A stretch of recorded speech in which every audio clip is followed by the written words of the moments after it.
উনি বলছেন এই লক্ষ্মীর ভান্ডার আর বেশি দিন চলবে না, আগামী 3 মাসের মধ্যে বন্ধ হবে। কে বলেছেন? বিজেপির কুচবিহারের নেত্রী দীপা চক্রবর্তী, সহসভাপতি। 10 দিন হয়ে গেল বলেছে। বিজেপির প্রার্থীকে জিজ্ঞেস করবেন, আপনাদের নেত্রী কুচবিহারের সভামঞ্চ থেকে রাজ্য আর সর্বভারতীয় স্তরের নেতাদের বসিয়ে বলছে লক্ষ্মীর ভান্ডার তারা বন্ধ করবে। আপনারা কি ব্যবস্থা এই নেত্রীর বিরুদ্ধে নিয়েছেন? একটা শোকজ চিঠি পাঠিয়েছেন? কোনো দলগতভাবে ব্যবস্থা নিয়েছেন? তার বিরুদ্ধে কোনো রকম কোনো অবস্থান স্পষ্ট করেছেন? তাকে ফোনে একবার ফোন করে বলেছেন যে এই বক্তব্যকে দল সমর্থন করে না? আর যদি না করে থাকেন তাহলে ধরে নিতে হবে যে যেভাবে আপনারা মানুষের আবাসের টাকা বন্ধ করেছেন, 100 দিনের টাকা বন্ধ করেছেন, আপনারা লক্ষ্মীর ভান্ডার বন্ধ করতে চান। মায়েরা শুনে রাখুন, যতদিন আমরা ক্ষমতায় আছি, যতদিন এই সরকার রয়েছে, আর যতদিন বাংলায় তৃণমূল কংগ্রেস রয়েছে, আপনার লক্ষ্মীর ভান্ডারের আশেপাশে কাউকে আসতে দেবো না, কাউকে স্পর্শ করতে দেবো না। আপনারা যেভাবে লক্ষ্মীর ভান্ডার পাচ্ছেন, যতদিন তৃণমূল কংগ্রেস থাকবে ততদিন আপনারা লক্ষ্মীর ভান্ডার পাবেন, এটা আমাদের গ্যারেন্টি, তৃণমূলের গ্যারেন্টি। আগে 500 টাকা করে পেতেন, আর এপ্রিলের প্রথম সপ্তাহ থেকে এখন আপনারা 1000 টাকা করে পান।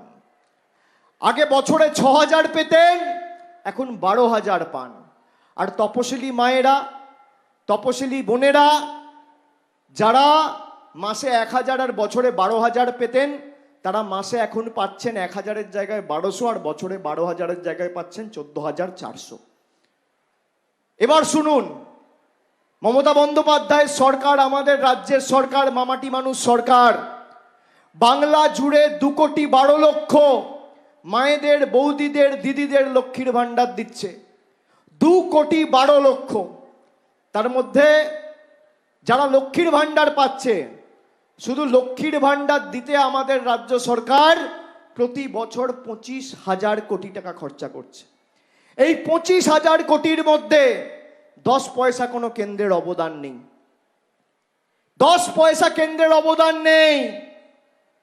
মমতা ব্যানার্জির সরকার যদি 25,000 কোটি টাকা খরচা করে লক্ষ্মীর ভান্ডার দিতে পারে, আমরা 50,000 কোটি টাকা খরচা করে বাংলার 50 লক্ষ বঞ্চিত মানুষকেও বাড়ির ব্যবস্থা করে তাদের পাকা ছাদের জন্য ব্যাংক অ্যাকাউন্টে টাকা পৌঁছে দিতে পারি।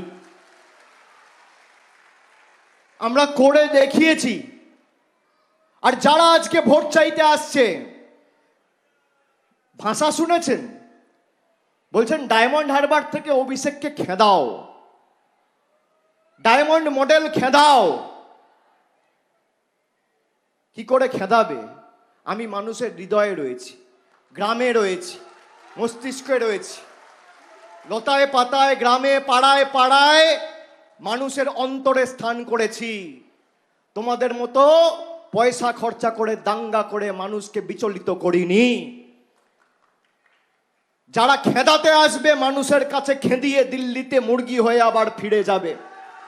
যেভাবে বিজেপির নেতা 2019 সালে নীলাঞ্জন রায় দক্ষিণ দিনাজপুর থেকে এসছিল, 2 মাস ঘাঁটি গেড়ে আসামের মুখ্যমন্ত্রী হিমন্ত বিশ্ব শর্মা বিষ্ণুপুর, বজবজ, সাতগাছিয়ায় ঘাঁটি গেড়ে বসেছিল আমাকে হারাবে বলে।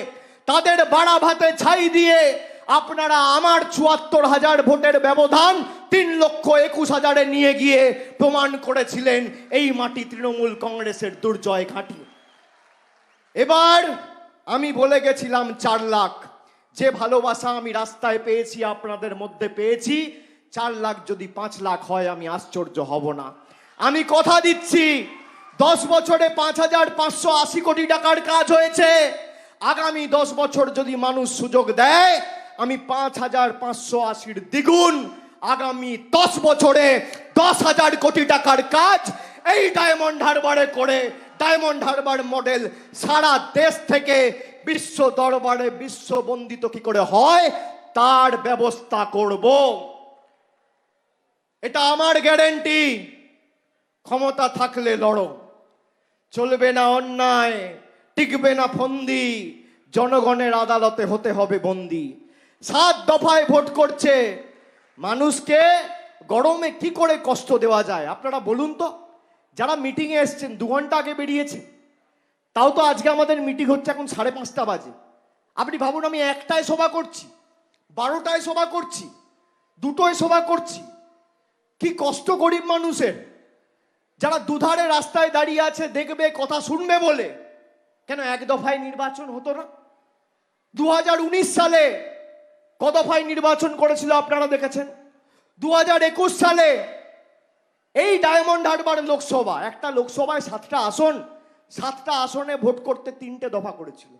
আর বাংলা জুড়ে 8 দফায় ভোট হয়েছিল। মানুষকে মৃত্যু মুখে ঠেলে দিয়েছিল কোভিডের দ্বিতীয় ঢেউয়ের সময়। অনেক চেষ্টা করেছিল। আমরা 2014 থেকে ধারাবাহিকভাবে 2014 সালে কেন্দ্রীয় বাহিনী দিয়ে ভোট হয়েছে, 2016 সালে কেন্দ্রীয় বাহিনী দিয়ে ভোট হয়েছে, 19 সালে কেন্দ্রীয় বাহিনী দিয়ে ভোট হয়েছে, 21 সালে কেন্দ্রীয় বাহিনী দিয়ে ভোট হয়েছে। আমি বলবো দরকার হলে বুথের বাইরে 2টো জায়গায় 5টা করে দিন। যত কেন্দ্রীয় বাহিনীর সংখ্যা বাড়বে তত জয়ের ব্যবধান আমাদের বাড়বে, এটা প্রতিষ্ঠিত। মানুষ ভোট দেবে, ইডি সিবিআই তো ভোট দেবে না। আর আমি তো বলেছিলাম এত রাগ আমার বিরুদ্ধে, তাই ইডি ডাইরেক্টরকে দাঁড় করান না ডায়মন্ড হারবার থেকে, সিবিআই এর ডাইরেক্টরকে দাঁড় করান না ডায়মন্ড হারবার থেকে। আমি তো বারণ করিনি। মেঘের আড়াল থেকে মেঘনাদের মতো লড়াই না করে সম্মুখ সমরে লড়াই হোক, সামনাসামনি। মানুষ কার সাথে আছে দেখা যাবে। নির্বাচন ঘোষণা হয়েছে 16ই মার্চ, আর বিজেপি প্রার্থী ঘোষণা করেছে 16ই এপ্রিল। অপেক্ষা করছিল কি করে ভোট কাটা যায়। আমি তো বলেছি যে ইচ্ছা আপনারা দাঁড়ান, আমার কোনো অসুবিধা নেই। আমাকে সংবাদ মাধ্যমের বন্ধুরা, প্রতিনিধিরা কতবার প্রশ্ন করেছে। আমি বলেছি সবার অধিকার আছে, এবং দল যদি চায় যে যেখানে ইচ্ছা দাঁড়াবে, তাতে অসুবিধা কি আছে। কিন্তু যারা এলাকা চেনে না, কটা পঞ্চায়েত বলতে পারবে না। আপনি বিজেপির প্রার্থীকে দাঁড় করিয়ে খালি ব্লক, কটা ব্লক আছে নাম বলতে পারবে না। মিউনিসিপ্যালিটির কটা ওয়ার্ড আছে বজবজে আর পূজালিতে বলতে পারবে না। মহেশতলায় কটা ওয়ার্ড আছে জিজ্ঞেস করুন, ডায়মন্ড হারবারে কটা ওয়ার্ড আছে বলতে পারবে না। আপনি 20টা অঞ্চলের নাম বলতে পারবে না। তারা নাকি অভিষেক খেদাবে, ডায়মন্ড মডেল খেদাবে। আমি বলবো 3 নম্বরে ছিল, 3 নম্বরেই থাকবে। 3 নম্বরে ছিল, 3 নম্বরেই থাকবে। মানুষকে অপমান করা তো, মানুষকে দুর্বল ভাবা তো। আমি আপনাদের বলেছি, এত চেষ্টা করেছে, পেরেছে আপনার টাকা আটকাতে। শ্রদ্ধার্ঘ্য পাচ্ছেন, লক্ষ্মীর ভাণ্ডার পাচ্ছেন, স্বাস্থ্যসাথী পাচ্ছেন। আগামী দিন বাড়ির প্রতিশ্রুতি আমি এই মঞ্চ থেকে দিয়ে গেলাম। 2 বছর, 4 বছর, 5 বছর নয়, এই বছরের শেষের আগে।